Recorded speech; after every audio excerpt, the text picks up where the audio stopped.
Good morning. This is Morgantown Area Chamber of Commerce and the Board of Realtors, Morgantown Board of Realtors Legislative Preview Breakfast.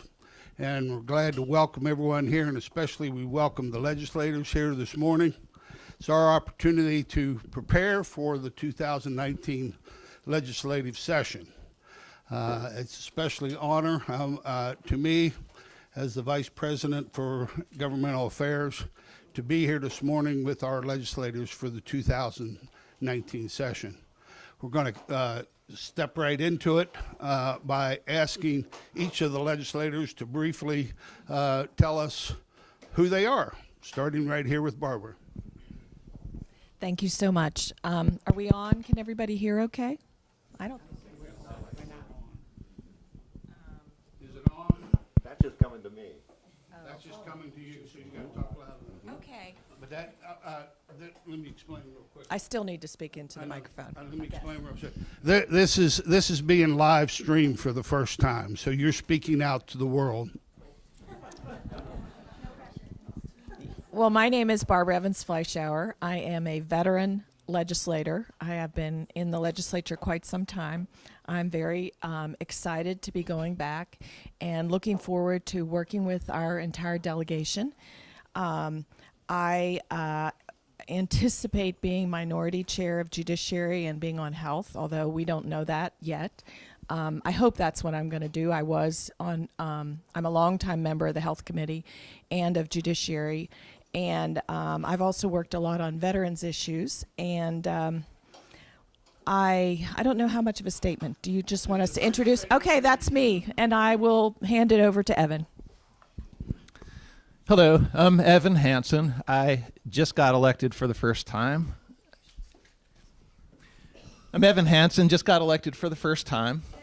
And thank you. And I'm a longtime chamber member, so I know a lot of people in the room from activities over the years. I am a small business owner. I started a company about 20 years ago called Downstream Strategies, and I do work related to environmental science and environmental policy and local economic development. And those are some of the issues that I'm concerned about and hope to make progress on in Charleston. And when I look at the issues that the chamber included in their survey, those are issues that I campaigned on and that I'm concerned about. And I look forward to the more detailed questions later this morning. Thank you. Well, good morning, everyone. I am Danielle Walker, a new freshman to the House of Delegates. Very excited to be here with you this morning.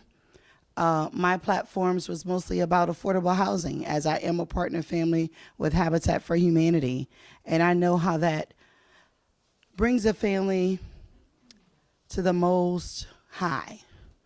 You want to do better as a family. You are now part of a community. Your children do better in school. You find your way. And that's what West Virginia and Morgantown has brought to my family, as we are a transplant from Louisiana. So West Virginia opened her arms up to us 8 years ago and gave so much to my family. And I am so ecstatic and proud that now I can give back to the whole state. So thank you for having me here this morning. Well, good morning. I'm Bob Beach, West Virginia State Senate, looking at my third term coming up here in West Virginia State Senate. Just to be clear, I am the junior senator from the 13th Senate District, and I'll keep my remarks at that. I look forward to your questions. Thank you. Thank you, Bob. I'm as old as dirt, I guess.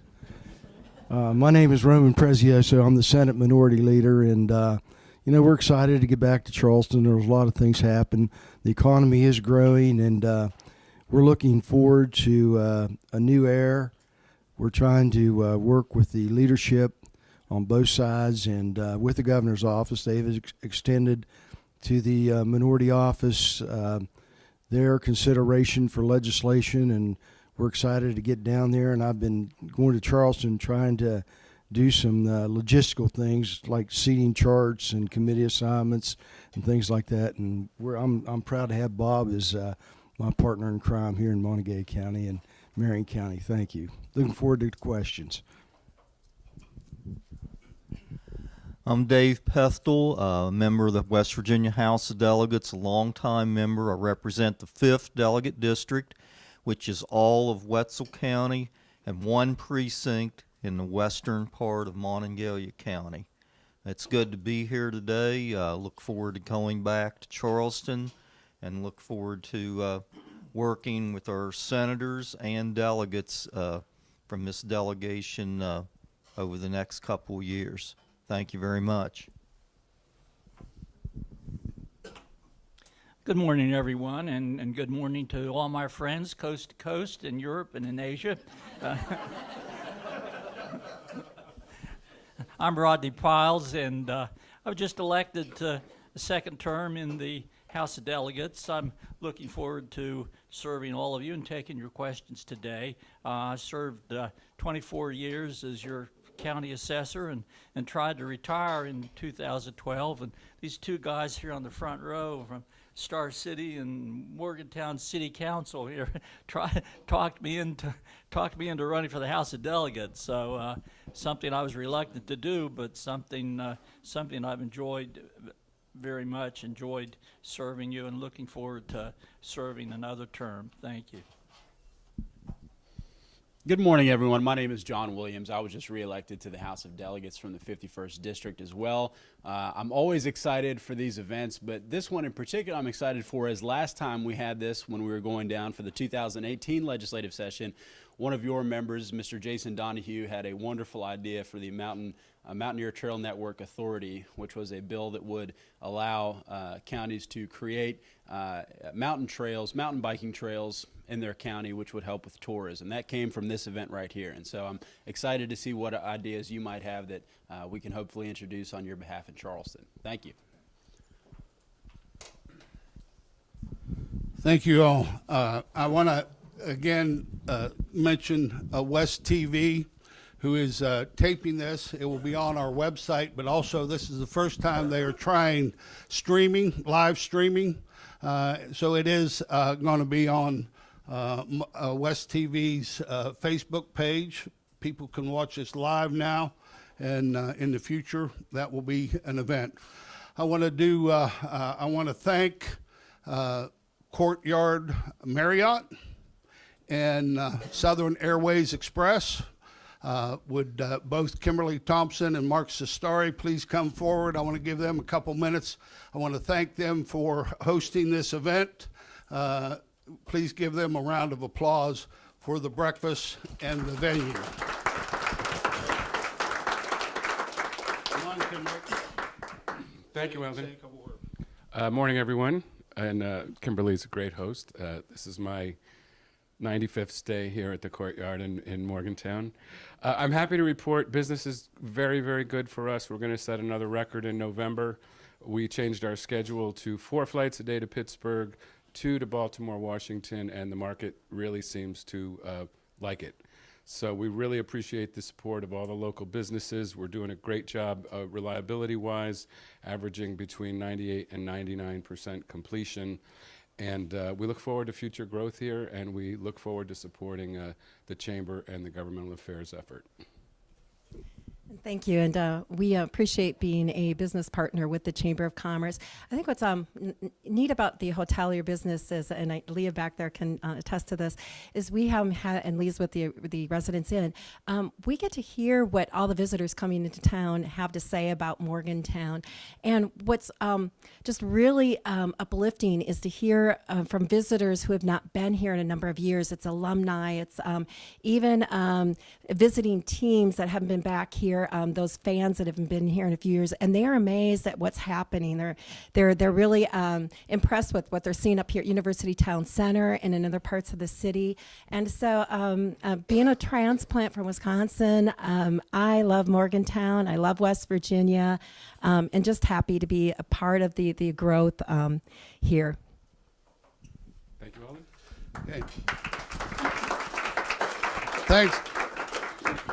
Thanks again. We very much appreciate their efforts and their support of the Chamber. Southern Airways Express and the Courtyard Marriott are always ones that step up right away. Speaking to the legislators now, I want to again thank you all for coming out. I know you've all got so many things to do. You just came off a campaign that I know takes a lot of your time.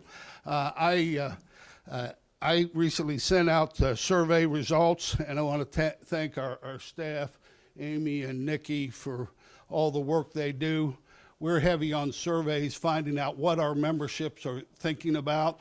The survey results that I sent out to you recently, I want to explain that this is a compilation of surveys that we have taken since I've been there. I've been there almost going on 2 years now. So it's not just a snapshot survey recently, but it's a compilation over the 2 years. So it's really a result of building of what our membership is thinking. And what is interesting is roads and transportation continues to stay on top as the major problem in our area. So as you can imagine, that is a major issue.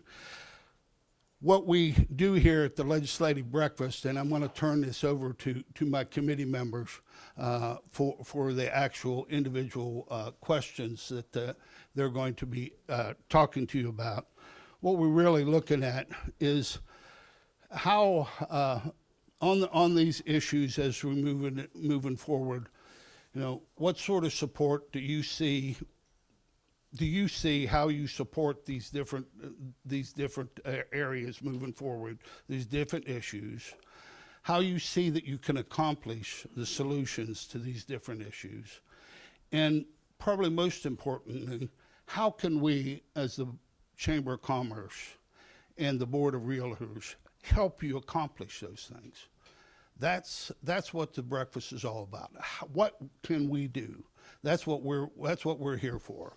Not to put you on a hot seat, but how can we step forward and help you? That's what we're trying to do here this morning. That's our central focus. So we thank you for coming here, and I'm now going to turn it over my co-chair of my Governmental Affairs Committee, Libby Durr. She's with First Energy. Dan Potesto, he's with Dan Miller with Potesta Associates. He's tied up with a job conflict that he couldn't make this morning. He's my other co-chair. So Susan Riddle, she's on my Government Affairs Committee. She's also with the Convention and Visitors Bureau. She's also a board member of the Chamber of Commerce. She's agreed to step in. And Melissa Berube with the Board of Realtors, you're president-elect with the Board of Realtors. She's also going to take over the program, and I'm going to hand it over to them. Who's first? Melissa. Good morning, everybody. Thank you very much. Just want to give you a quick setup on how we have arranged this morning. We have 6 questions that we have prepared based on the survey that we got. 4 persons will be answering each question. You will have 2 minutes to answer. This lovely lady in red here will give you a sign when you're at 30 seconds and another when you are at 15 seconds. We have randomly drawn your names to see who is going to answer the questions, and we will just announce who will be the next person to answer. Okay?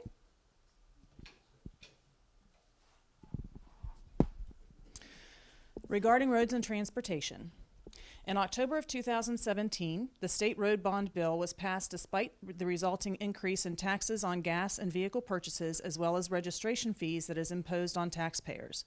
Since that time, Monongalia residents, which number over 105,000 in 2017 according to census.gov, have seen very little improvement to their commute home. Some larger projects are underway. However, our secondary roads are in woeful disrepair that I have heard referred to as third world roads on numerous occasions. Given that Morgantown is one of the anchors of our state, bringing in considerable transferees and visitor traffic, therefore being one of the first impressions of our beautiful state, what plan do you have to prioritize funds being allocated to our area? The first person to answer this question will be Barbara Fleischauer. Thank you. And I want to start out by apologizing for not thanking everybody for inviting us here today and for the wonderful breakfast, and say that I am Marriott stayer, and that Danielle and I will be flying on Southern Airways on Sunday. So we use your services, and thanks to all of you for coming today. The roads issue is a hard nut to crack. We have been working on that for many, many years, and we need your help still. What I've been thinking about, and you know, one thing I think we should say is the bonds, some of them were not issued until July of this year. And so we aren't going to see the results of the road bond immediately. And a lot of it is going to be for the big projects. So we are going to see it in employment, and we're going to see it in improved regional transportation. But the secondary roads is what's driving all of us crazy. I live on Baker's Ridge. Last night I came home after meetings in Fairmont and in Charleston. My Dominion Post box was knocked down again. And it's just, and it got paved. I have to say, I'm very thankful for that, and thankful for some of the other ones. I suppose they probably didn't know what to do. They were going so smoothly, but I think we're gonna have to keep the pressure on. We have a new regional engineer. And I think that our delegation needs to meet with a new regional engineer, and also we need the chamber to meet with us, and we also need to keep talking to the Secretary of Transportation. I think we are more united as a delegation, so we are going to keep working on these issues because they are clearly what drives us all the most crazy. I was talking to a friend of mine who was going up to Pittsburgh on an ambulance. Clunk, clunk, clunk. We need it for so many different reasons, and we are driven just as crazy by it as you are. Thank you. Delegate Piles?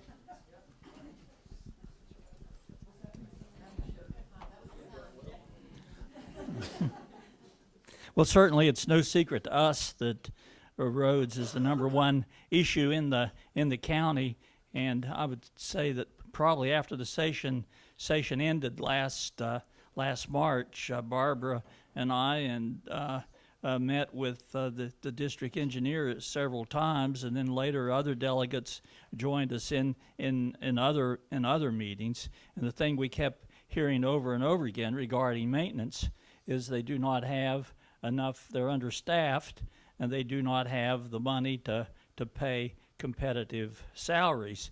And of course, there is a salary schedule that's established by the Department of Personnel, and one of the things that we tried to do during the session, a bill that I co-sponsored, was to get the Department of Highways, the Department of Personnel together to work out a new salary schedule so that they're able to pay more salaries for some of these positions, such as truck drivers. The Department of Highways pays about $11.50 an hour, and a truck driver is able to go to the private sector and make like $19.50 an hour or more. And so they have competition from the private sector, and they're not able to pay competitive salaries. So it's something that the Department of Highways and Department of Personnel need to work out. And of course, then if they do increase the salary schedules, the thing that comes to mind next is finding the money, which is something we'll need to do eventually if indeed we're able to adjust those salary schedules. Thank you. Senator Prezioso? Thank you. I think you've heard.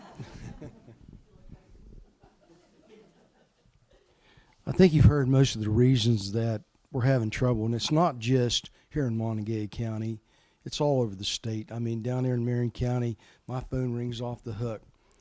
We're in the process right now, like I told you before, logistically, of setting up lines of communications with the governor, with the leadership in the Senate, and both President Carmichael and I've spoken to Bray Carrier a couple of days ago.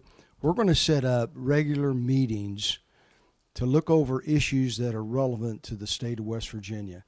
And the documentation that you'll provide us will be relayed not only to the governor's office, but to the President of the Senate, the leadership there, and we're going to try to work together on issues that are relevant. I hope beyond all means this year we're going to have more lines of communications. Over the last couple of years, things were pretty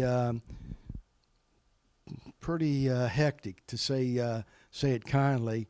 You know, we didn't get a lot of input being in the minority, but I'm confident that our voices will be heard. We're going to get issues that are relevant to us, not only in roads, but healthcare and education, and we're going to work, you know, hand in hand with the leadership and with the governor's office to get these things on the agenda. You know, we were told when we passed the road bond that the money and the fees and the things that were paid up front to accumulate sort of a pot of money would be used for secondary roads, and we're not seeing that. So we want better accountability. I know Senator Beach has called for an audit, and I'm sure, you know, if you give him the opportunity, he'll talk about that. You know, we just want to see where the money is, where it's going, and we desperately need to get those wages up for those people to get jobs, you know, with the state. Thank you. Nice segue. That's right. Well, yes, as Senator Prezioso did mention, we did request an audit for just our district here. We had a lot of questions asked that we want answered, and this is actually a result of something Tom Bloom put together, which was basically a roundtable discussion with legislators and the Department of Highways for our region. And while the Department of Highways is nice to show up, but it was more of a dog and pony show, I'll be quite honest with you. They were telling us about all these new projects that are coming up. That's not questions we want answered. We want to know why you're not fixing our secondary roads. And Roman mentioned the fees that were supposed to be there, that were supposed to be allocated. So we were sold a bill of goods, so to speak.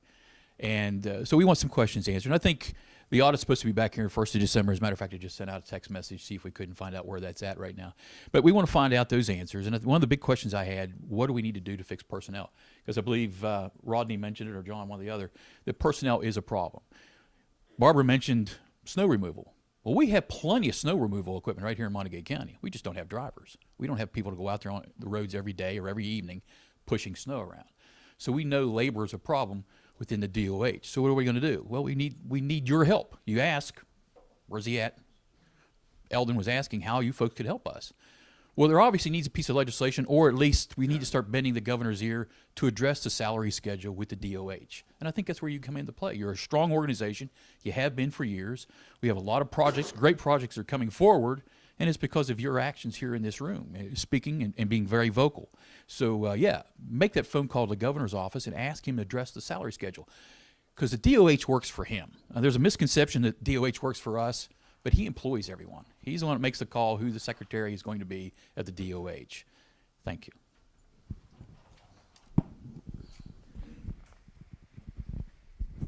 Thank you very much. Now we're going to move on to question 2, which is on behalf of the Morgantown Board of Realtors. As mentioned previously, the population in Monongalia County as of 2017 was over 105,000, of which 57.6% own their homes.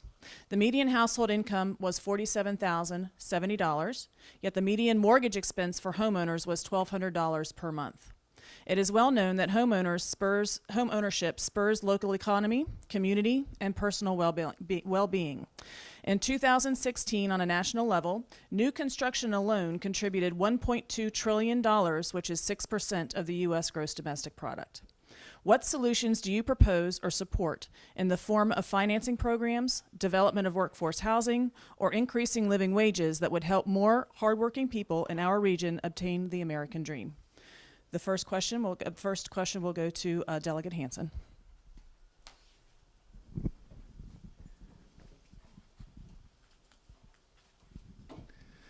Well, I wasn't ready for this one. Yeah, good job. Can I answer the last one?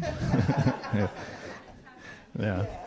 Well, I would just say, in general, I acknowledge the problem. We have very high housing costs here. I know that from employees that we have hired at my company that this has been a major issue in terms of retaining our workforce here in West Virginia. We have young people at least in my company, young people that we have attracted here who often have high college debt. So this is sort of a broader issue than just our high housing prices. It also has to do with the amount of debt that kids are coming out of college with. So I think that there's several things that we should try to work on. One is college debt, and try to find some ways that people can get the education they need and see a way out of it. Because people that I'm friends with and employ who are in their 20s and 30s, they don't even see how they could get out from under that college debt. There's no end in sight. They don't see a solution. So part of it is that. I would certainly consider some legislation related to a living wage. This is related to the issue that Rodney brought up in terms of attracting people to work for the DOH to do some of these jobs that pay very little. Well, one symptom of that is that we're not getting the work done to fix our roads. But another symptom of that is that people who have these jobs can't afford to live here. If you're making $10 an hour, you're not going to be able to support a family and pay your housing expenses. So that's another piece of the puzzle. Delegate Pethel.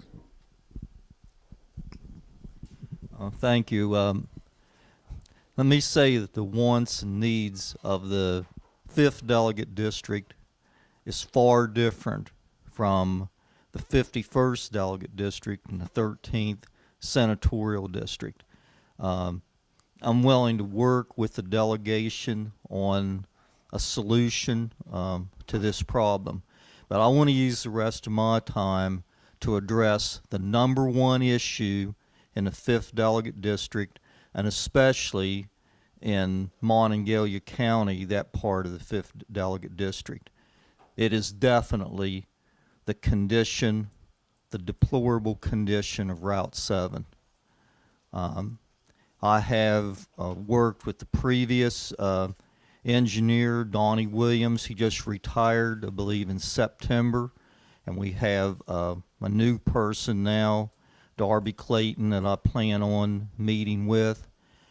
But the voters, the people can actually vote for me. As I look across this room, there's no one here that can vote for or against me. But the people in Monongalia County in the 5th Delegate District in that one precinct have made it loud and clear to me that they want Route 7 upgraded. And they're taking me to task on it. In the last 3 elections, I've gone from 73% of the majority of the vote to 60% of the majority of the vote, and it's all about Route 7.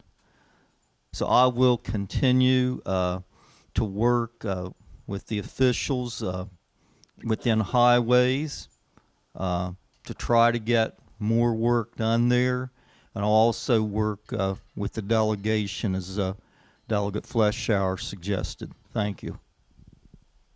Thank you. Delegate Walker. Yay. Well, we all know that this is my passion because this is why I'm here. This is why my name is on the ballot. So I know this firsthand, what affordable housing can do for a family in a community. It helps us build. It helps us rebuild. And so we need more funding, as we spoke earlier. And these nonprofits, such as Habitat for Humanity, that shouldn't be the only way that we're able to build affordable housing in this state, especially with the condition of the state, especially where we are economically in this state. I lived in HUD housing, and I know that that's not safe, affordable housing. And that's the big word here, safe. All families, all children, all seniors need that safety net. So this is where I need you. I need you to be able to have those jobs for everyday people. I need more training for everyday people. They need to know what it is to be put in a financial situation where they can learn how to manage their money. And they can't do that being where they are right now. So this is where I need the chamber to come out to the communities. I need you to take a stand. I need you to take a chance on families just like mine. I go back to those communities and I give back as much as I can. That's why I work so hard. So yes, we do need more money in the Community Grant Fund. We need to work things out with the West Virginia Housing Development Fund. We need to stop taking for those things and give back more, and we have to find funding for that, and we will. Thank you. And lastly, Delegate Williams. Thank you. This is an issue that has existed for a long time, and the Chamber's known of its existence for a long time. I was sitting in one of these forums 4 years ago talking about this issue with Jack Thompson, and it was phrased a little differently, that Morgantown and Mon County don't have a lot of housing options for people who are in the $70,000 and lower income levels, and I would agree with that. Being one of those people out there every day, I would certainly agree with that. I think one of the problems that we have in the state of West Virginia is a continuous divestment from higher education.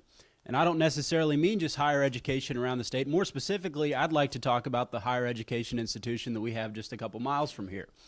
There was an article in Forbes the other day that talked about how graduates from WVU, their median household income exceeds $40,000 a year after graduation. Most other state universities in our state, their median household income is below $30,000 a year. What that tells me is we need to continue investing in the flagship institution of this state, continue getting that money for West Virginia University so that people aren't graduating with horrible debt in the form of student loans, and now they're expected to take on hundreds of thousands of dollars of even more debt with the purchasing of a home. I think that's a big priority that we need to tackle to solve this problem. Thank you. Thank you very much.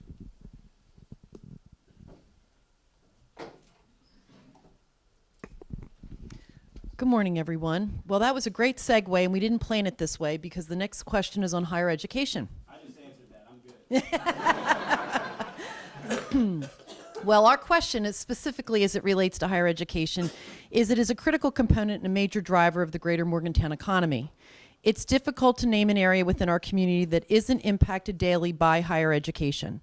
Our educational community as a whole faces serious challenges such as recruiting and retaining top educators, reduced promised scholarship funding, and lack of trade education opportunities, just to name a few. How do you plan to attack proposals for further funding reductions, but more importantly, what is your strategy for increasing higher education funding? Delegate Williams, since you're on a roll, we'll go with you first.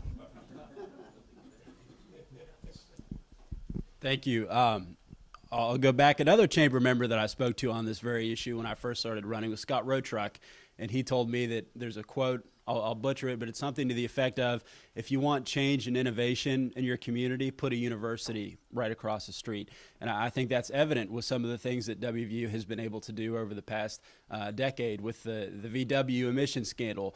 We busted that. Our hometown university was on top of that. And so if we continue investment in research, that's only going to be good for us in other ancillary industries. But as it pertains to jobs locally here in Morgantown, there's a statistic out there that says that for every $1 that the state of West Virginia gives to West Virginia University, it creates 10 more. You don't need to be a financial advisor to know that that is good business sense to double down on an investment like that, on 1,000% investment like that. And if we want to continue to pull ourselves out of this mess, we need to double down on investment in higher ed, and more specifically into West Virginia University. Delegate Walker. Well, in order for us to recruit and retain our educators here, we first have to look at PEIA, which we already know what that was when we had that 9-day walkout. Now, many of us can have many different views on that, but you have to start at a foundation, and we have to offer more to our educators here. They give their all in the classrooms, I know, because I have visited several. But we have to take care of them. And as far as higher education, we always look at four-year universities. Well, being at all these labor union meetings, there's not going to be another slew of plumbers, electricians, steel workers, and iron workers because we have pushed those universities so much, and not everybody is university qualified. Not all children want to go to a four-year college university, so I think we need to start that in middle and high school. When they graduate, they should already have an apprenticeship with either steel workers, the iron workers, and guess what? That's more workers for you guys also. It can also help with the DOH problem. They keep saying that we don't have workers that want to accept this. Well, guess what? If you get a high school student that already has a trade, that's already going to understand, because we're going to give them those tools of what this insurance is going to be, what your investment is going to be, your 401k and your pensions, then that's a whole nother ball game by looking at something from the outside in. Thank you. Delegate Piles? Certainly the cuts in higher education have been a major concern over the last couple years, and those of us that do not serve on the finance committee are put in the position of playing defense most of the time, and so all we can do perhaps is give floor speeches and make our feelings known to the membership. But in 2017, we had this budget crisis that extended to the latter part of June before we finally got a budget passed. And the governor had a revenue proposal, a revenue package that died in the Senate on the last day. And the House of Delegates was just kind of forced into passing a balanced budget that included additional cuts for WVU and higher education. So it's something that we need to fight to prevent again, and the press releases from the governor over the summer seem to indicate that the revenue picture for the state has started to improve a little bit, and so hopefully we won't be faced with any more cuts to higher education and WVU. It certainly is shocking that over the past decade, the cost of tuition cost has more than quadrupled, and it's reached the stage of making a college education almost unaffordable for most of for many of our citizens. So hopefully we'll be able to, with additional revenue, which is what it's going to take, prevent additional cuts to WVU and higher education. Thank you. And Delegate Hansen.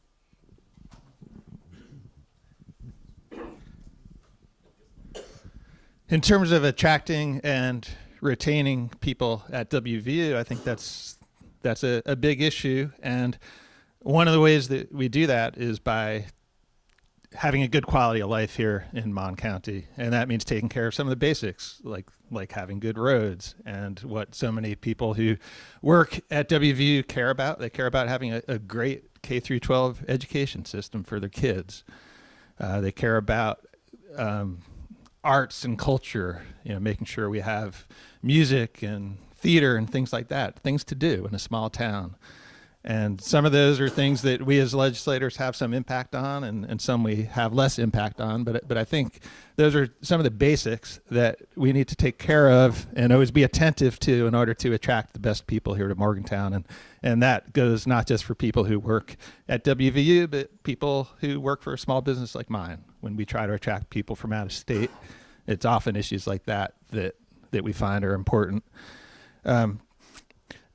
Another thing I think that we need to pay particular attention to in terms of the funding for WVU is this new formula that has been mandated by the legislature, and it's gone through some revisions over the past months, but it's a formula that is going to be used to allocate funding among the different institutions of higher education across the state. And on the one hand, as legislators, we need to look out for the entire state. But on the other hand, we are elected by the people of Mon County, and we need to advocate forcefully for what benefits our district.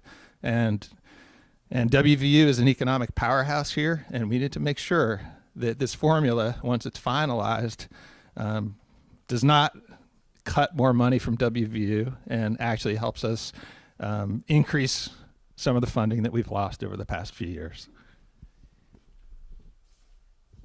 Thank you, everyone. Now we're switching gears.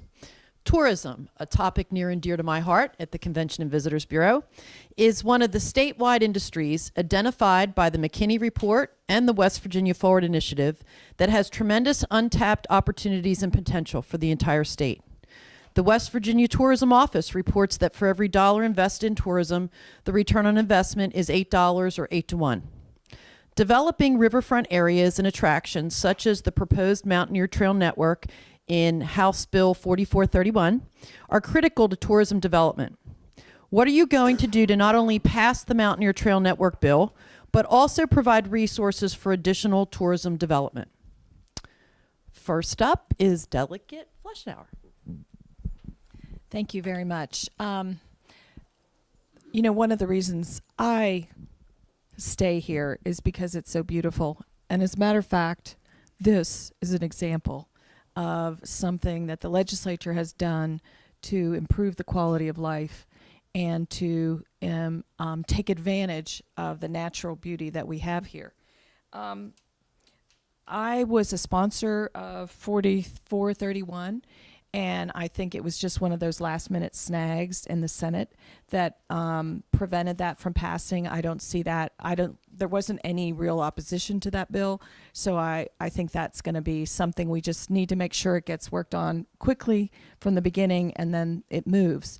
I am supportive of additional revenue for tourism because, you know, I think it pays off. Clearly, I believe that study, and so I mean, I guess we need to think about where are we going to find that revenue. We're talking about revenue for roads. We're talking about revenue for higher education. We're talking about revenue for PEIA. And I think you get what you pay for. And we started with tiny amounts of revenue increases for the bonds. I mean, look at Pennsylvania. They increased their road tax by 20 cents. And you go there, and there's a total difference in the state line. So, you know, you get what you pay for. I think that if we want to improve tourism, we're going to have to find the money, and I'm willing to do that.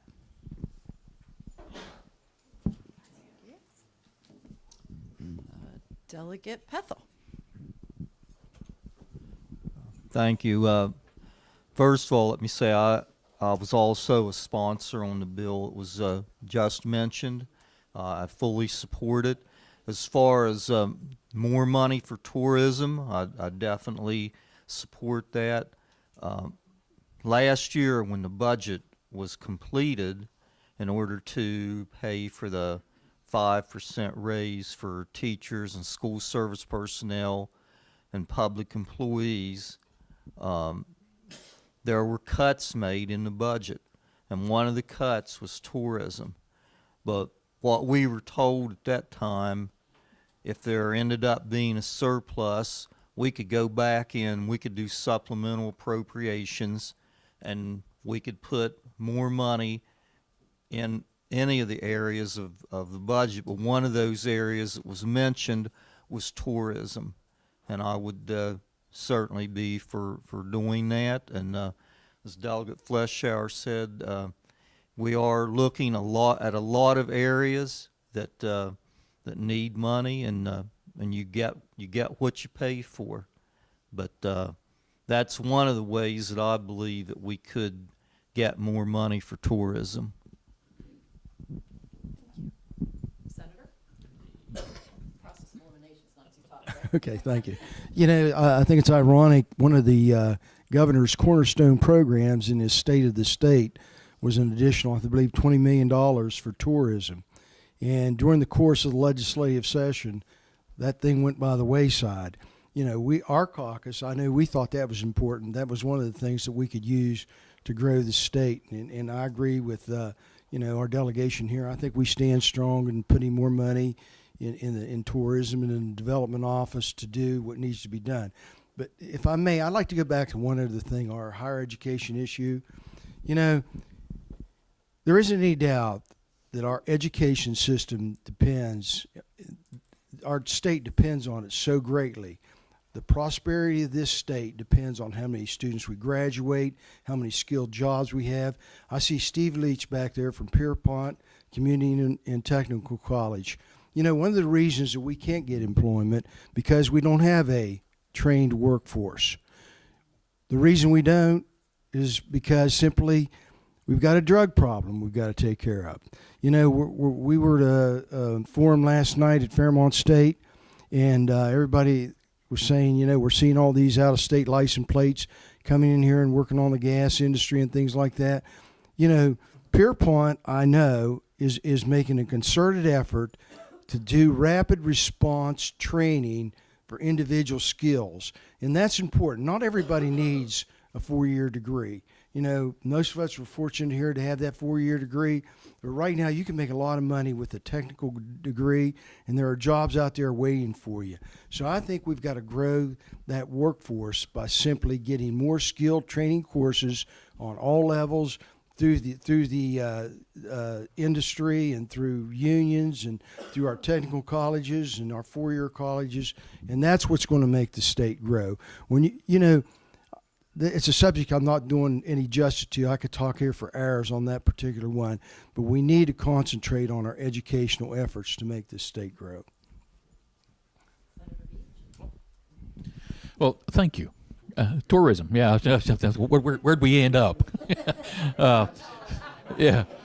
Well, before I say anything, I do have to leave here at 5 till, and I apologize if I don't get to one or two of those questions. I have a meeting downtown. In regards to tourism comes in all shapes and sizes. And I have a good friend down in Greenbrier County. We know Greenbrier County for what it is, you know, the White Sulphur Springs area and everything that goes on there. But it's also in the form of tourism and agriculture. And there's more and more of that going on in the state of West Virginia at all times. And he does a wonderful job there in his community in regards to agritourism, and that's something we can always expand on. But I think there's a lot of little things out there that we can look at and help expand. But tourism's a wonderful thing. You know, I'll be honest with you. I'll share a story with you.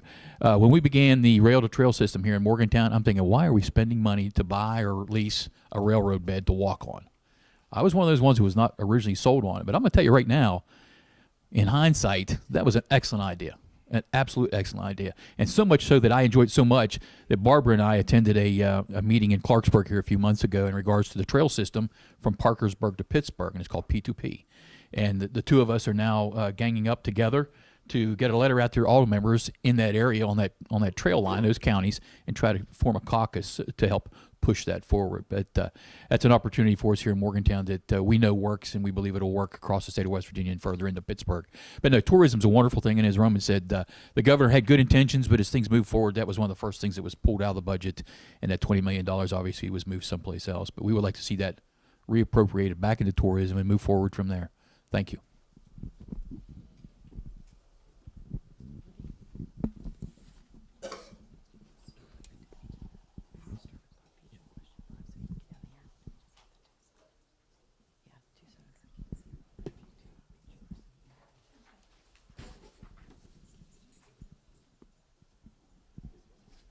Hello, everybody. My question is regarding community development. The local governments in and around Morgantown have a great opportunity to engage in and assist with the development of efficiency initiatives. Opportunities include reducing the cost of essential services provided to each individual town or municipality charged with these types of operations. By capitalizing on shared equipment, facilities, staff, and processes, annual savings can be huge, and reduced costs of operations and services can lead to lower costs to local citizens and businesses. My question is, with the Morgantown area providing many duplicate essential services to each individual municipality or town, can you tell us how you would improve local government efficiencies, and what cost reductions do you envision? And because he has to leave, we are going to start with Bob Beach. Thank you, Senator. Well, you know, I'm all in favor of consolidation of services. Good example of that is Lexington, Kentucky. Whereas it's basically a county form of government, and it has worked very well. The growth in that region has been tremendous just in the 20 years that I've been visiting Lexington. And I think it's a shining example of what could be done here in Montague County and other locations. Will it fit in all counties? Absolutely not. But it certainly is something that we should be exploring here in Montague County with the close proximity of Star City, Westover, and Granville. To pour our resources there, I think would be very beneficial to all of us. So no, I would like to see more of that, and more of that conversation starting here at home and brought to the legislature. I think it's one of those issues, it's not something we can force on you or any county out there, because it's been discussed in the past and there's always been some pushback. But I think there's a great opportunity for you folks, again, to take the lead on that and come to us as a full body, as the full legislature, and start pushing this idea forward.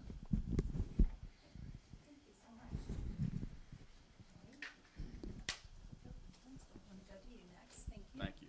Certainly any duplicative services that are provided by government should be weeded out. No one is a fan of government waste, whether that be to save the taxpayer money or whether that be to open up the opportunity to utilize that money in another way that could benefit our community. And to me, this fight starts with collaboration, to put it simply. Last night I was on the phone with one of our county commissioners who had just been on the phone with a Morgantown city councilor who had just been on the phone with a representative from Granville. It was this phone tree of collaboration, and I think if we continue to do that, if we continue to strive to be a community that works together and we put our boundary differences aside, then I think that will work wonders in eliminating these duplicative services. Thank you so much. And thank you. Well, we definitely need the consolidation, and we need to collaborate, and we need to do this unified and with solidarity. And I agree with Senator Beach. We need to start that locally here at home. So we need all those different areas to come together and maybe join their own caucus. So when they bring it to the legislator, we can take it full speed ahead. And we can be, I think, a lead on this. So other counties can look at this, because we are Montague County. They look at us for everything. We have a lot of weight on our shoulders. And this is a good thing. We want to be the lead. We are the lead. We have WVU here. We have all of you guys here. And we come together for this meeting once a year, and we get all these ideas from you. It's not something that I would have thought about in doing it locally, but I think that that would be the best way for us to do that. So let's try to get a meeting scheduled. Let's try to get some team leads on this. And then you guys bring it to us when session starts. Thank you.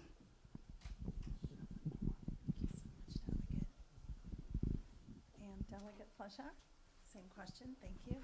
Thank you. Well, I'd like to turn this around and just offer a little hope for something that I have worked on that I'm hoping Evan Hansen will work on with me.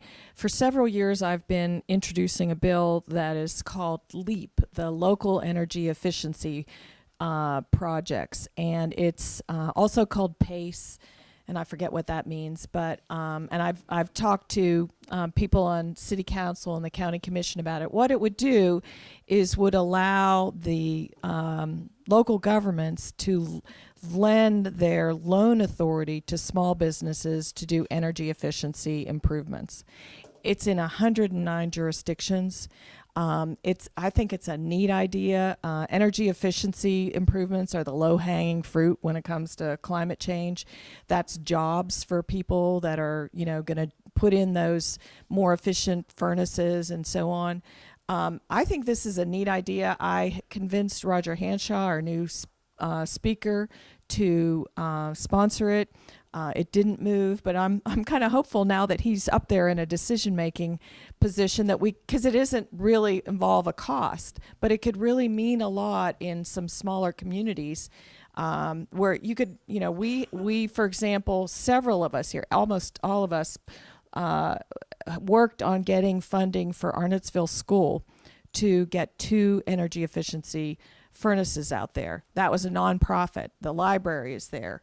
And I know the Triune Halleck is looking into the same thing, but if we could offer that to lots of small businesses that are maybe hanging on by their fingernails with these really, really expensive oil and gas furnaces or windows or whatever, we could really help some people stay afloat. So that's one small thing I'm working on.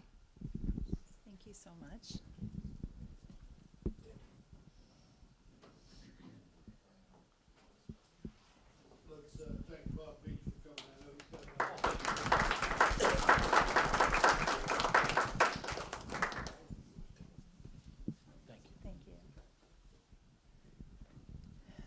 Our next question concerns economic development and workforce participation. There are links between economic development and drug use. Drugs have a negative impact on local economies. They can result in legal trouble. They can increase the cost of health care, lead to financial hardships, and can actually affect entire communities as a whole. It is alarming that many studies show drug use increases during economic downturns, which is the same time drug treatment programs are often reduced. The impact of drugs on family relationships is staggering. Simply stated, drug abuse has taken a real toll. And by the way, my husband just mentioned today, he saw an article this morning that West Virginia is ranked #1 in deaths related to drug abuse. So, can you tell us if you have any strategies for preventing drug addiction, especially among our young? And can you tell us how you will support or provide for expanding addiction treatment and treatment facilities in our area due to the drug crisis? And we are going to hand this to Senator. Here you go. Thank you. And the winner is. That's an excellent question. I alluded to it in our excuse me, in our higher education phase of it. You know, one of the problems that we're having, obviously, is this drug crisis. The amount of opioids that have been produced and brought into this state is staggering. I mean, you saw the commercials during the campaign. You know, it was all based around the pharmaceutical industry and the amount of drugs that were brought into this state. And, you know, that is a tough nut to crack. This drug problem is such crisis state that I can't begin to tell you. In my former job as a school administrator, one of the situations that I got into was the Alternative Education Center, where we brought troubled youth into our schools and took them out of the regular classrooms and tried to help them. Drugs was a major problem. The only way we're going to get our arms around this thing is obviously we got to grow this economy. We've got to provide those education programs both on the secondary and post-secondary levels. And the community-based organizations have to play a major part in this thing. We've got to get more money infused into local community agencies to take care of this drug problem. We can't afford to treat it more like a criminal offense. It's an illness, and it's plaguing this state, and it affects all aspects, not only families. I had a good friend of mine, you know, well-educated family, several children in the family. Most of them did well. The son got off guard and got into drugs, and it was a nightmare. I mean, to find a treatment center, he had to go to Atlanta, Georgia, to get treatment for his son. I mean, why are we, you know, the problem's here. We've got to find more money to put in to the community-based organizations and to treat it on the local level. And any way we could find that money, I would definitely support that.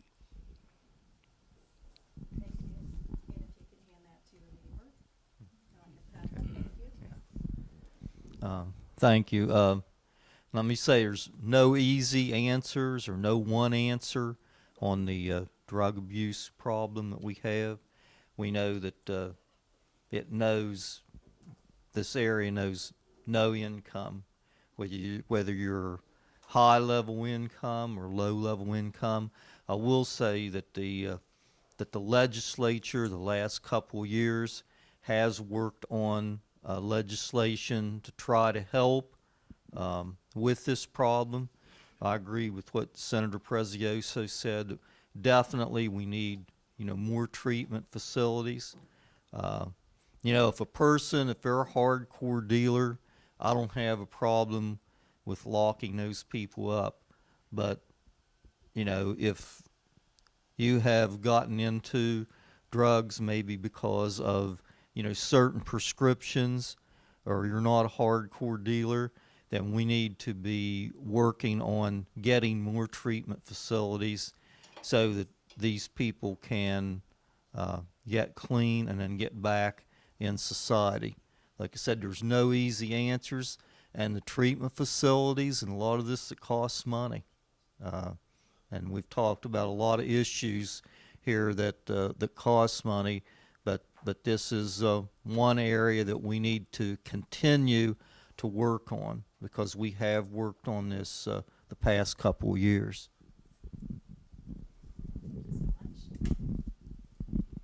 Delegate Files.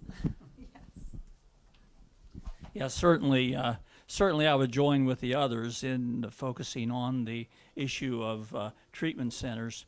And one of the things that came up during the last two sessions actually is a closing of two state hospitals, one in Preston County and one in Raleigh County. And there seems to be no plan for these hospitals. And I had met with the delegate from Preston County before he passed away, and trying to do something to convert the Hopemont Hospital in Preston County to a treatment center, because that's certainly one of the big needs that we face. And I would hope that we'd find funding before closing these state hospitals, to consider trying to convert them to treatment facilities to relieve some of the burden throughout the state, the need for treatment facilities. Thank you very much. And Evans, thank you.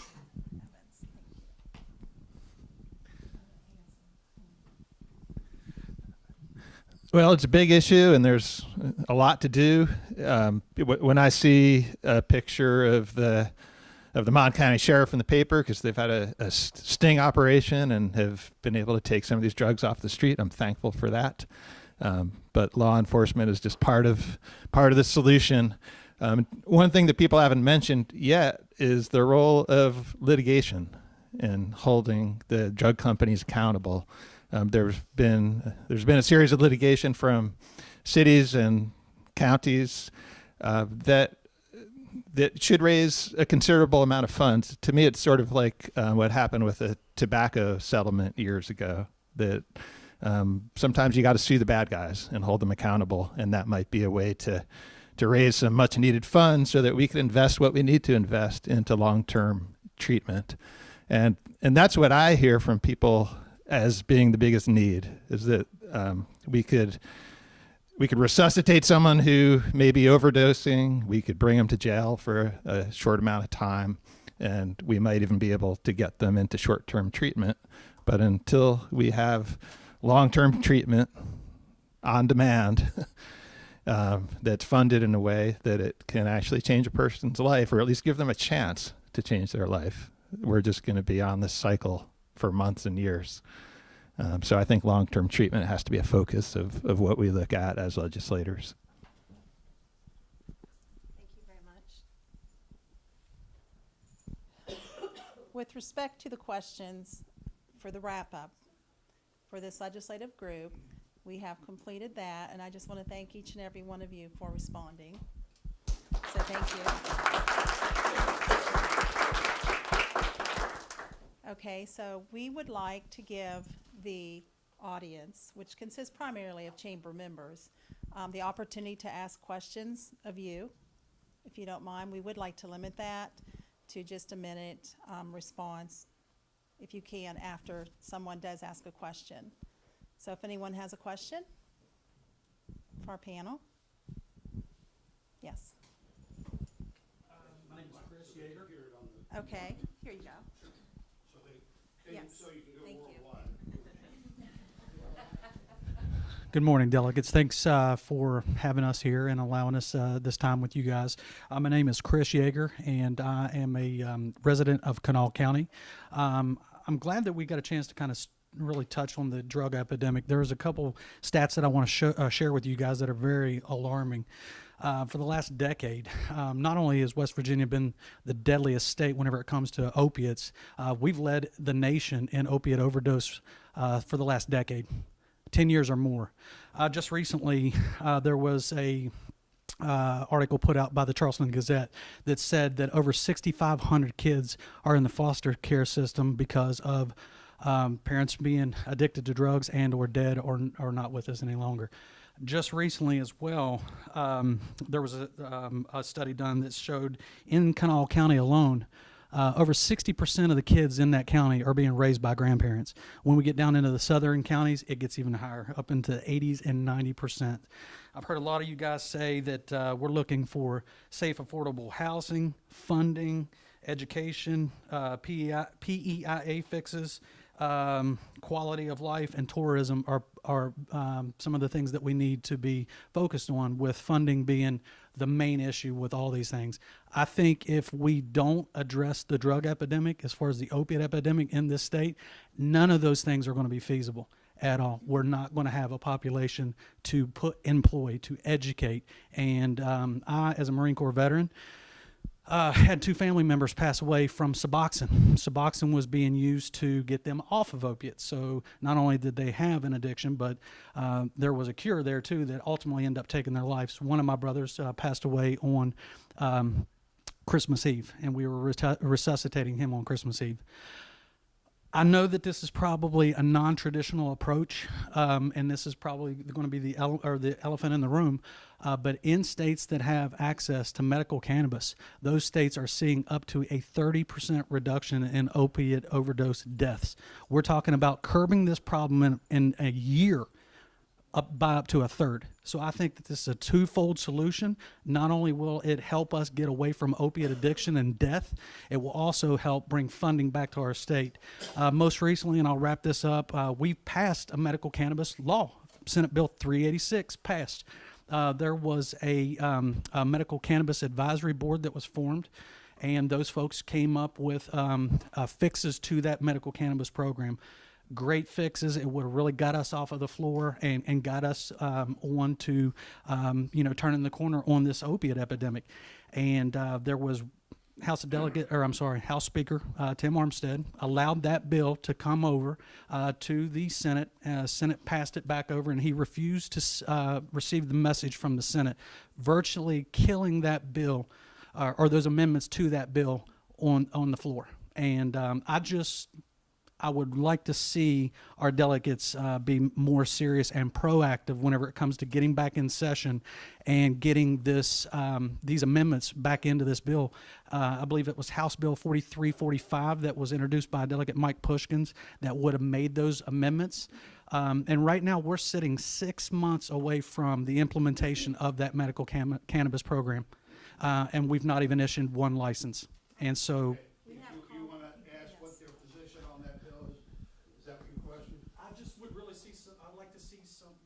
Those amendments come back and that be a priority of us to, get that cannabis program back on track. Delegate, do you have a comment? Yeah. I'd also just like to add in a closing real quick that, right now there's a banking issue and there's things like that. There's 31 other states that are doing this successfully. If we remove the fees associated with that, the banks don't have to take any money. And the states are accepting cash and they're doing business right now. We want to see that. Okay, they need time to comment. Thank you. Sure. Thank you so much. Thank you. Thank you, Chris, for your service, and thanks for that personal story about your brother. And that's why I spoke in favor of medical marijuana when it was on the floor in 2017, and why I was an ardent supporter of Pushkin's 4345, which provides a cleanup language. You mentioned that your husband said that we're #1 in opioid deaths, and that mirrors very closely for me that we're also #1 in folks on workers' comp in the state of West Virginia. The #1 reason for those folks being on workers' comp is because of back injuries, in which highly chemically engineered opioids are consistently prescribed for such injuries. And if we have a fixed medical cannabis, we can prescribe that in lieu of those opioids. And I think it's a huge part of the attacking plan and just hitting stop on the issue right now. And then we got treatment centers for people like your brother and your family members that we can help them now, but this is how we stop it and kill this damn thing right now. Amen. Thank you. Chris, you don't sound like you're from Kanawha County, but at any rate, I fully support the fix that was offered by Senator Pushkin during the last session, and I think we were all disappointed that the Speaker of the House killed it twice, single-handedly, during the last session. But certainly we will and I will continue to work for the passage of the fix that the fix that has been offered. Thank you. As many of you know, I represent a very rural, conservative, especially socially conservative district. I did support the medical marijuana bill in 2017, and will more than likely always reserve the right to see the final language, but to support the fix that we've talked about. The Senate was in total agreement with the bill and sent it over to the House. So I think it was because of the efforts of our Democratic caucus that got that bill on the Senate floor and moved it forward. And you know, for our veterans that come back from Afghanistan, we had one of our members that was very passionate about, you know, helping those veterans coming back and coping with the atrocities that they've seen. And I don't think there's any question that the Senate supports the bill. Well, one of my platforms was that I do support medical cannabis in West Virginia. It's time for us to go green, and that's going to bring so much income to us. And you're absolutely right. If we don't fix this opioid crisis or this addiction crisis, it is funneling through our children. And so I will be working side by side with the Child Advocacy Center here in Morgantown with that endangered program that they just piloted. And I think that we can use that as a lead throughout all counties. But it's not just the person who's using, it's the children, it's the grandparents. These grandparents barely have food to feed themselves, let alone to take in a child. They're barely making it. They don't even have the funds to fix their homes, and yet still they have 3 grandchildren or great-grandchildren with them. So I feel your pain, and I'd like to speak with you after. I fully support fixing the medical cannabis bill, and we need to do it quickly so that we can be on schedule and roll out the program next year. I also support the bill. I think one of the big problems was that the change in administration. We have a new attorney general who has changed policy, and I'm glad we've kicked the former speaker upstairs because we can maybe make some more progress. But I also want to refer back to what you said about the children. We take out more children out of the home than any other state in the country. And if you think about how you would feel if somebody took you away from your parents, a tantrum would be appropriate. We don't want to be, we also have very high rates of prescription for children, of, you know, giving them Ritalin and so on so they'll calm down. I think that's a big problem. I agree with you. I think that's the number one issue. We're not going to have a workforce unless we figure out how we're going to help these families through this crisis, because that's a lot of people who, and many of whom are still working. We have a large number of people that are on injection drugs in this county who are still working. Most of the people in the needle exchange are still working. Thank goodness. They're trying their very best, and I'm so sorry for your losses too. And it affects most families in this room. Thank you for the question, and also thank you for your responses. We have time for one more question. 2 more questions. We have time for 2 more questions. And if the questions are short. Yes, and I see that we already have 2 people. So if you would kindly state your name and ask your question. And again, we ask that everyone keep it to 1 minute.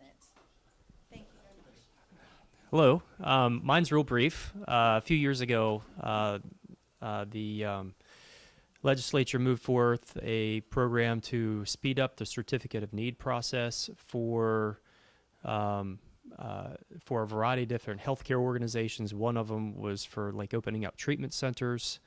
When I was down in the legislature during that period of time, there was a gentleman that contacted me from New Jersey who was trying to open up a treatment center down in Cabell County, which we know that's in the Huntington area, which is just destitute. And he was in that process for about 1.5 years, and he finally gave up. He said it was just too much. And the part of the certificate of need was they were asking him to prove the need, that there would need to be a treatment center down in Cabell County. And they were using 90s data. They wanted him to prove it with 1990s data. And so the final year I was there, I think it was in 16 or 16, There was legislation passed to speed up that certificate of need process for the treatment centers, and I know some of the veterans down there. Do you know if there's been any speeding up of that process to allow the treatment centers to get in? Anybody like to respond to that? Thank you, Barbara. Yeah, I think my answer is I'm not sure. And I haven't heard, I know that we passed 2 pieces of CON legislation. I haven't, that issue hasn't been raised to me, but I'll check on it, Brian, and let's follow up and talk about it. Anybody else want to answer? Anybody sure? I'm not sure.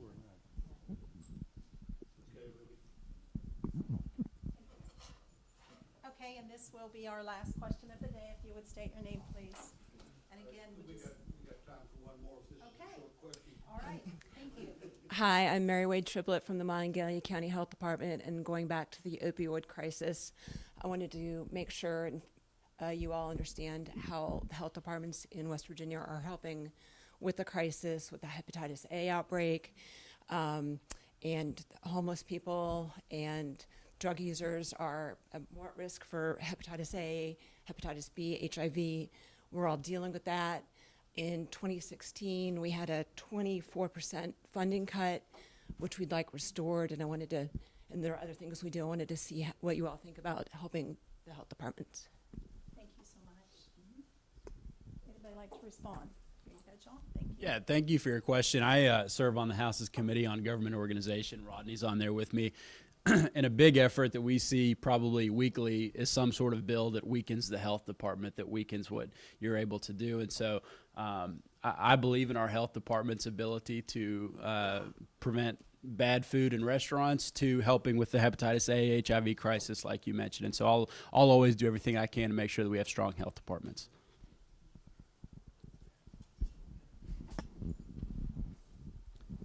I don't think there's much more we can add to that. I'm sure we all support our health departments. I know that I work very closely with Lloyd White down in Fairmont, and he continually advises me, and we'll try to prevent any cuts that we can. We're in a situation with our budget this year that we're experiencing an upturn in the economy, so there will be money, and I hope to restore the cuts that have been made back to the health departments, and anything that you can do to advise us, and thank you for the work that you do as far as public health is concerned.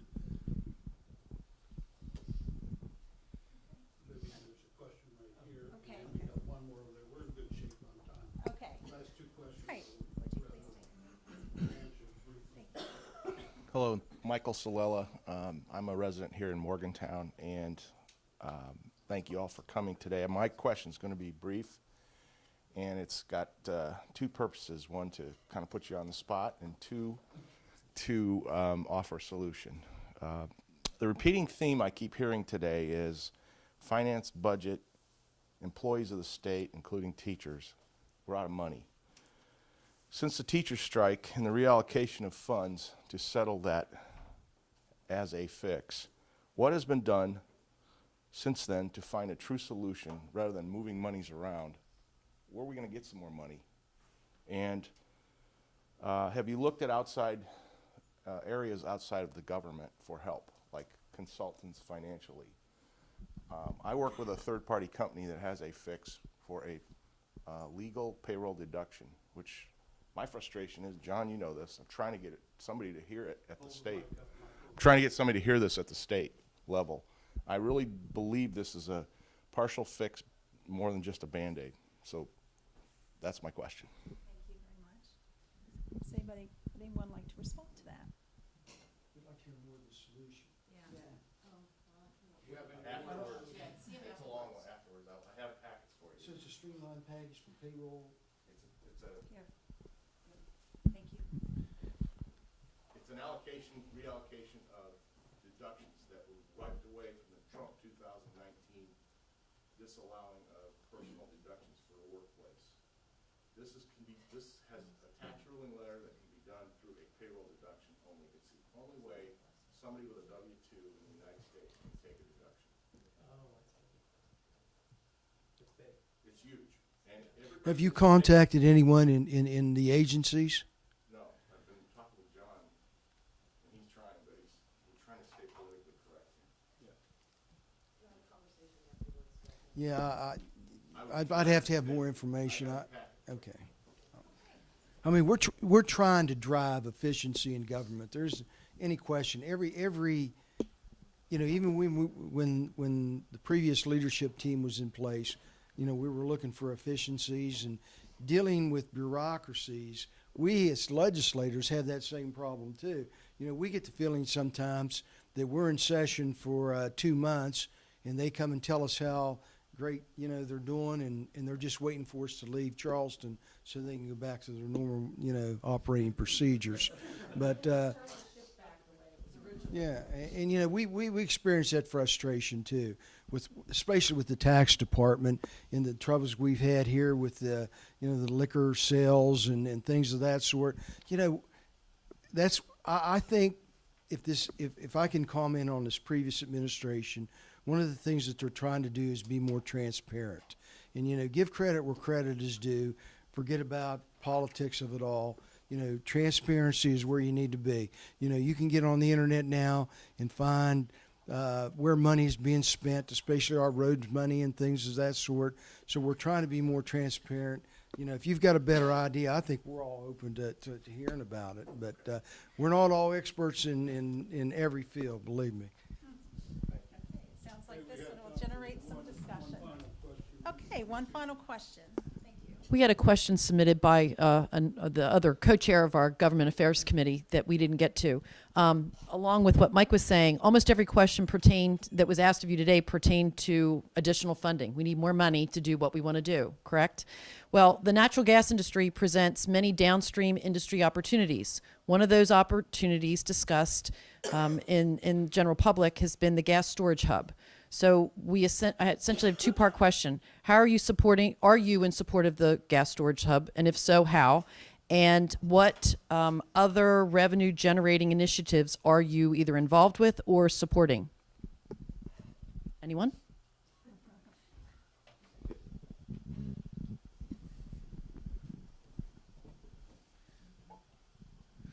We're sitting on top of a lot of natural gas here in West Virginia, and the storage hub is one way to try to maximize the economic benefits locally, right? Rather than shipping the gas out of state, find ways to create industries here and manufacturing jobs and all the ripple effects across the whole economy. There's talk about huge investments in the tens of billions of dollars for not just the hub, but the whole petrochemical complex that could come along with that.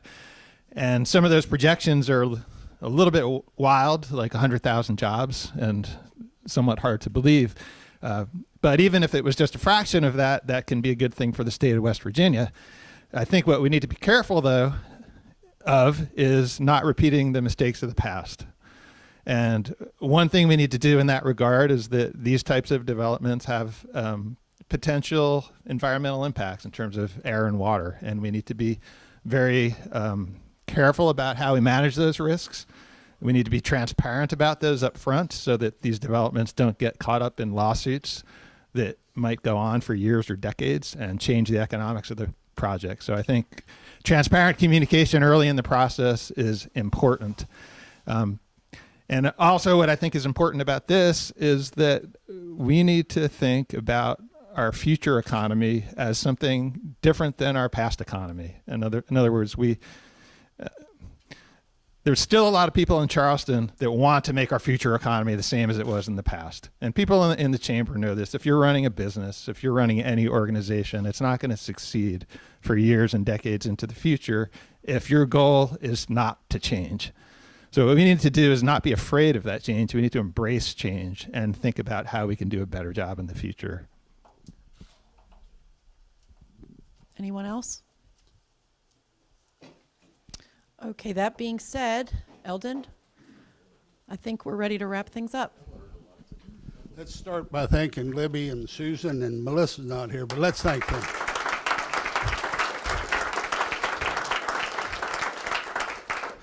I actually really appreciate my committee members.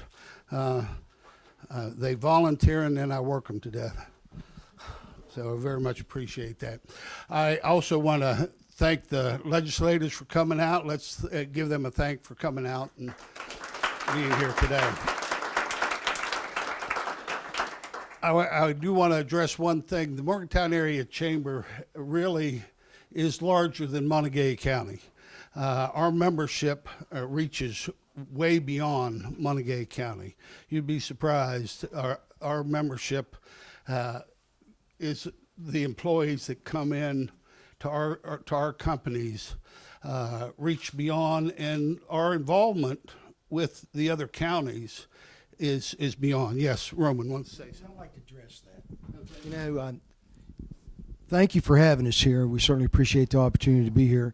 But let me say that there are people in this audience that are working together, and you brought about the consolidation issue here in Montague County. Things are really going well in Montague County. I would hope that we would look into the future of North Central West Virginia as a region.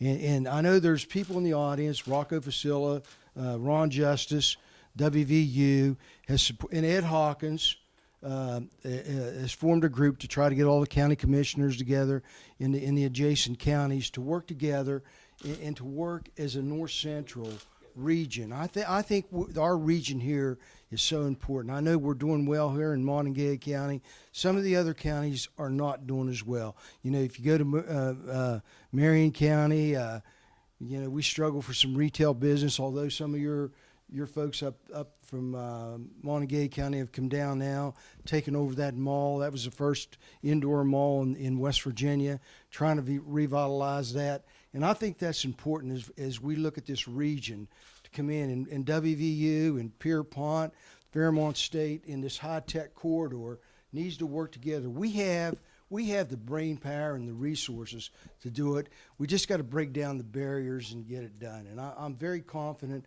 if we do that and get beyond the political craziness that's going on, work together, we'll grow this region and we'll grow this state. Thank you for having me. Thank you, Roman. That's where I was going. Our very next our very next event coming up is the Preston County Montague County Day at the Legislature. We do that jointly with Preston and Montague County. We've done that for the last few years. We do that jointly. Followed by, we have our economic summit that we've done for the last few years. The combined counties, Preston County, Montague County, Marion County, and Harrison County. We do that economic summit together. We also have our regional housing authority we do together. We do a lot of economic summits together. I'm a member of the other chambers.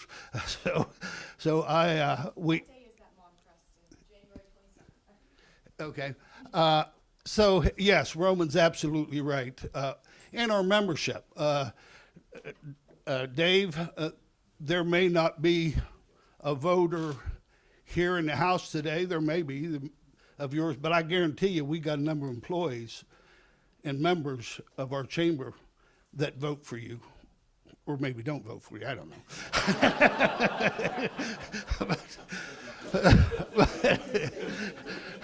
but are in your district. But you know I'm joking, Dave. Dave and I are good friends. We go way back. We were good friends. Thank you, Bob. That's right. So I want to thank you all for coming out. I want to thank West TV for them coming out, and I hope their live streaming test worked out well. I want to again thank everybody the support of the chamber. I told you about the two upcoming events. I want to recognize now to close out our event our chairman of our board, Mark. Did I miss anything? Terry, did I miss anything? Oh, thank you. Our annual dinner. Be sure to put that down, January 24th. You go to the Capitol Legislature in Charleston on January 22nd. You come back and have an annual dinner on the 24th. So just plan Chamber Week that week. Okay? I want to recognize our chairman of the board, Mark Nesselray, to close us out today. Mark? I'm I don't think you left anything to say. You said everything there. Well, you always have something to say. Thank you to our legislators and thanks to all our members. I hope you all find member benefit and hope the legislators find benefit in sessions like this. We definitely look forward to working with you all. Appreciate the camaraderie. Members, please join transportation committees, government affairs committees. Please attend Mon County Day. Be active, and your voice will be heard, and our whole North Central area will be better for it. So, thanks to everybody. Have a good day.